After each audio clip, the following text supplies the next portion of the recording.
as pessoas que viveram isoladas, sem ouvir o evangelho de Jesus, sem ouvir o amor de Jesus, será que elas foram salvas? Essa pergunta, às vezes nós refletimos em algum momento da nossa vida, através da escola, através de assistir um filme, através de um culto, de uma pregação, ou de uma escola bíblica dominical, ou uma conversa entre amigos. Será que os povos originários, os povos nativos, que nunca ouviram falar do amor de Deus, será que eles foram salvos? O que a Bíblia diz sobre esse assunto?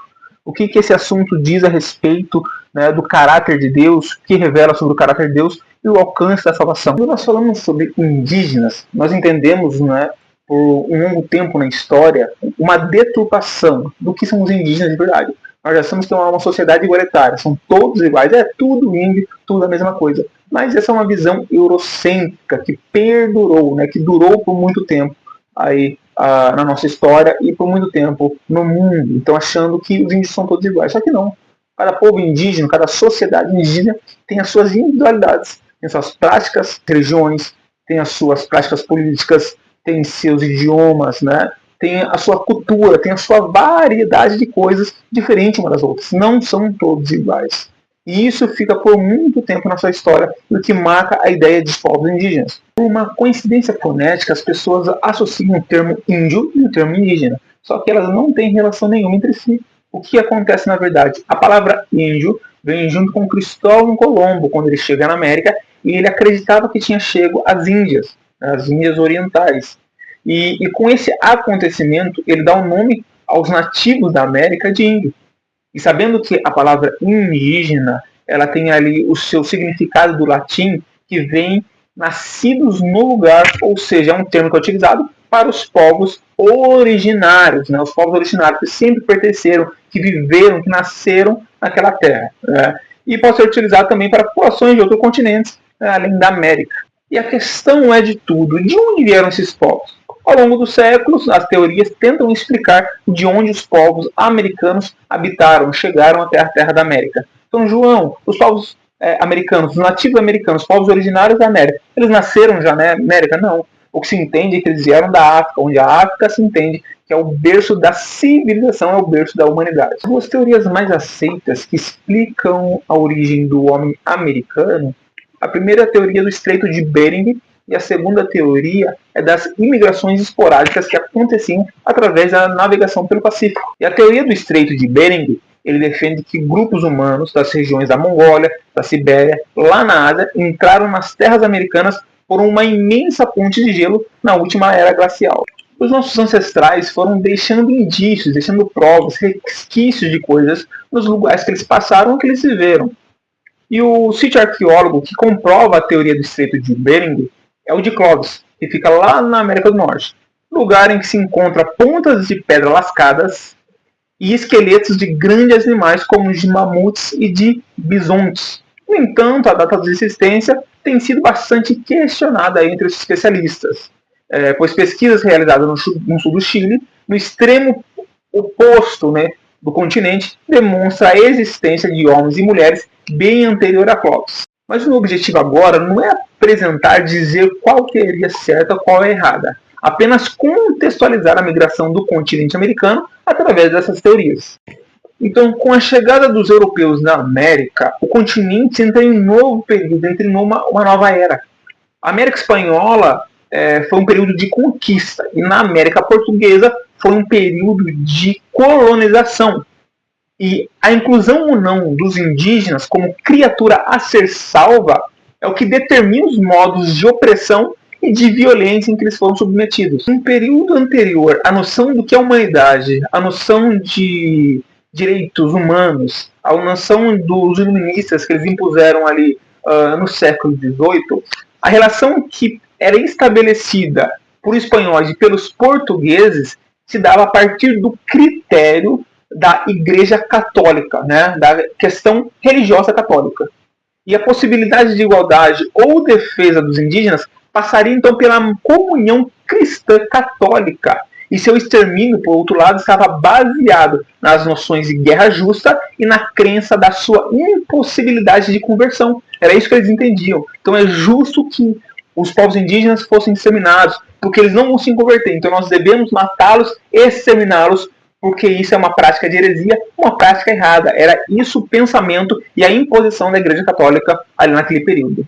Por volta de 1537, Papa Paulo III ele reconhece após décadas a liberdade e a capacidade dos índios, né, entre aspas, para receber o Evangelho. Em 1550, dois principais teólogos católicos discutiram a legitimidade da escravidão indígena na Espanha. Sendo eles Juan Ginés de Sepúlveda, ele era teólogo, cronista e oficial da Espanha, e também Frei Bartolomé de las Casas, dominicano, bispo de Chiapas e famoso opositor da servidão indígena. Então, com a proibição da escravidão indígena, algumas regiões dominaram e adotaram o trabalho africano escravo. Então, eles fizeram ali o que nós entendemos a diáspora, né? A trágica diáspora africana, o navio negreiro, né? Um tráfico lucrativo de escravos. E isso fermentou muito na América. Os colonizadores espanhóis eles buscaram outras formas de explorar a mão de obra indígena. Algumas vezes se adaptando ali à liberdade religiosa e outro mesmo até burlando as regras estabelecidas pelo próprio Vaticano. O caso mais exemplar foi da encomenda. Essa criação colonial dava direito a conquistadores espanhóis e seus descendentes sobre a exploração do trabalho indígena e da cobrança de tributos, em parte repassados à coroa espanhola, e em troca cabia aos encomendeiros zelar pela segurança e cristianização dos nativos sob sua tutela. E apesar do trabalho compulsório, os indígenas estavam sob o jugo do encomendeiro, não eram considerados escravizados, e assim a utilização da mão de obra destes povos podia ser justificada teologicamente em acordo com a bula papal em que vimos acima. Então, o que se entende com toda a situação? Eles tiraram um conceito, né, a palavra, o termo de escravidão, e eles impuseram o trabalho da encomenda. Então, eles falaram o seguinte: vocês trabalham para a gente e nós vamos te dar segurança e vamos pregar para vocês o evangelho. Nós vamos cristianizar vocês. É isso que a coroa espanhola fez ali para tentar... É uma forma de burlar, uma forma ali de impor a própria escravidão, e com isso eles pregariam o evangelho de uma forma herética. Então, a partir da chegada de Cristóvão Colombo na América em 1492, os indígenas eles passaram a ter conhecimento do evangelho. O conhecimento das escrituras se deu por meio da catequização católica. Os jesuítas, membros da ordem religiosa da Companhia de Jesus, fundada por Inácio de Loyola em 1534, buscaram expandir a fé católica pelo mundo, combatendo o avanço do protestantismo nas colônias europeias. Eles destacaram-se por sua atuação na propagação do catolicismo, na educação, na espiritualidade e em atividades missionárias, consolidando importantes aspectos da Contra-Reforma. Eles chegaram ao Brasil em 1549, onde abriram inúmeras escolas, deixando um legado educacional significativo.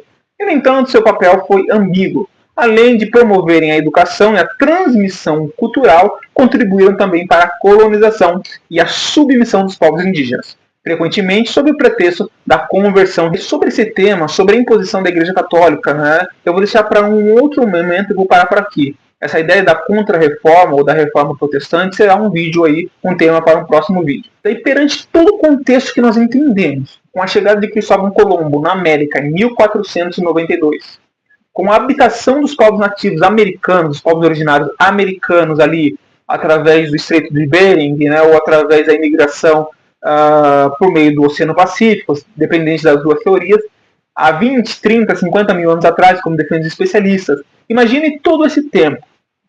Os nativos que nunca ouviram falar do Evangelho, como que eles ficaram no meio dessa situação? Até a chegada de Cristóvão Colombo, né? Porque Cristóvão Colombo ele chega, é imposto ali a catequização aos povos indígenas, é anunciado ali o Evangelho para os povos indígenas, de uma maneira errada, mas era anunciado. Essa imposição não era de uma forma global em todo o continente. Obviamente, eram questões regionais ali, eram algumas tribos que eram alcançadas pelo Evangelho, outras não. Né? Então, como ficaram aqueles que durante todo o período de tempo que não ouviram o Evangelho, desde ali da originalidade da América até a chegada dos povos católicos? Então, o que a Bíblia diz sobre isso? A Bíblia diz que os povos originários eles serão julgados segundo a luz que receberam. E essa luz é a luz da consciência e à luz da natureza. Nós vamos ler alguns textos agora. Romanos, capítulo 1, 18, 20, diz: a ira de Deus se revela do céu contra toda a impiedade e injustiça dos seres humanos, que, por meio da sua injustiça, suprimem a verdade. Pois o que se pode conhecer a respeito de Deus é manifesto entre eles, porque Deus lhe manifestou. Porque os atributos invisíveis de Deus, isto é, o seu eterno poder e a sua divindade, claramente se reconhecem desde a criação do mundo, sendo percebidos por meio das coisas que Deus fez. Por isso, os seres humanos são indesculpáveis. O que Paulo está dizendo aos romanos? Que Deus se revela contra toda a impiedade e injustiça dos seres humanos. Porque Deus se revelou desde a criação através da consciência, né, em saber o que é certo ou errado, da moralidade. O porquê é errado matar, o porquê é errado fazer tal coisas. Porque existe uma moralidade dentro de nós. Nós nascemos com isso, porque isso vem através da revelação, através da manifestação de Deus em nossas vidas. Então Paulo diz, os povos, né, que suprimiam a verdade de Deus, os povos que apagaram a verdade de Deus, que foi revelada através da consciência, eles sim vão ser julgados através dessa consciência moral. E também através da consciência da natureza, que Paulo diz aqui, através da criação, desde a criação do mundo. Em olhar ali para o mundo e entender que o mundo teve um Criador. Entender que a necessidade, que a lei das físicas, né, o porquê da chuva, o porquê do sol, o porquê de cada movimento, o porquê da gravidade, cada questão, cada lei da física, cada propriedade, cada partícula que existe no mundo foi a criação de Deus. Então existia um Criador que esteve por trás, arquitetando tudo. É isso que Paulo ensina. Outro texto que também prova isso é Atos dos Apóstolos, capítulo 14, versos 16 e 17, que diz: nas gerações passadas, Deus permitiu que todos os povos andassem nos seus próprios caminhos. Contudo, não deixou de dar testemunho de si mesmo, fazendo bem, dando a vocês chuvas dos céus e as estações frutíferas, enchendo corações de vocês de fartura e de alegria. É outro texto que comprova a revelação de Deus através da natureza. Porque Deus, desde o princípio, Deus deu testemunho de si mesmo através das chuvas, através das estações, através das frutíferas, né? Estações frutíferas, através de frutas, através dos alimentos, através daquilo que a terra produz. É uma forma, é uma prova, é uma manifestação de Deus para todos. Uma forma de mostrar que existe um Criador novamente e que esse Criador salva todos de todo erro. Outro texto também que prova isso, Romanos capítulo 2, 12 ao 16, que diz: assim todos que pecaram sem lei, também sem lei perecerão. E todos que pecaram sob a lei, serão julgados pela lei. Porque justos diante de Deus não são aqueles que somente ouvem a lei, mas os que praticam a lei é que serão justificados.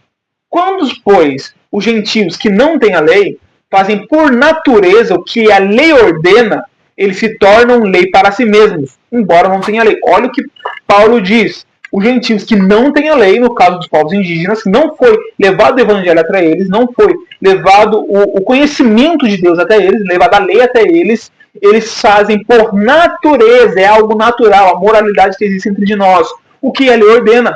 Então eles fazem o que a lei ordena, mesmo sem ter a lei. É isso que Paulo está dizendo sobre a revelação de Deus através da moralidade, através da nossa própria consciência. E ele fala, esses mostram a obra da lei gravada no nosso coração, o que é confirmado pela consciência deles e pelos seus pensamentos conflitantes, que às vezes os acusam e às vezes os defendem. No dia em que Deus, por meio de Cristo, julgar o segredo das pessoas, de acordo com o seu evangelho. Então, todos pecaram sem lei. E também sem lei eles vão perecer. Por conta da revelação de Deus. Seja na consciência, ou seja, também da natureza. Mas João, e quando o texto diz que Deus não leva em conta o tempo da ignorância, né? Deus não leva em conta o tempo da ignorância. Meus irmãos, vamos pensar o seguinte, há um mandamento bíblico de Jesus para isso. Jesus fala, ide por todo mundo e pregai o evangelho. O próprio Jesus sabia de todos os acontecimentos com os povos nativos. Então por isso que Jesus dá uma ordem, vá, anuncie o evangelho, porque é a graça de Deus, é o evangelho de Deus, é o texto, as escrituras que salvam por completo. É claro que também há salvação através da natureza, da consciência, né, por conta da revelação de Deus. Mas a maior revelação de Deus são as Sagradas Escrituras. Era mais fácil o próprio Jesus dizer: não vá, não pregue a ninguém, não vá anunciar o evangelho a ninguém, não faça missões, porque os povos nativos, se eles não souberem, né, sobre o evangelho, eles vão estar na ignorância e vão ser justificados pelo próprio Deus.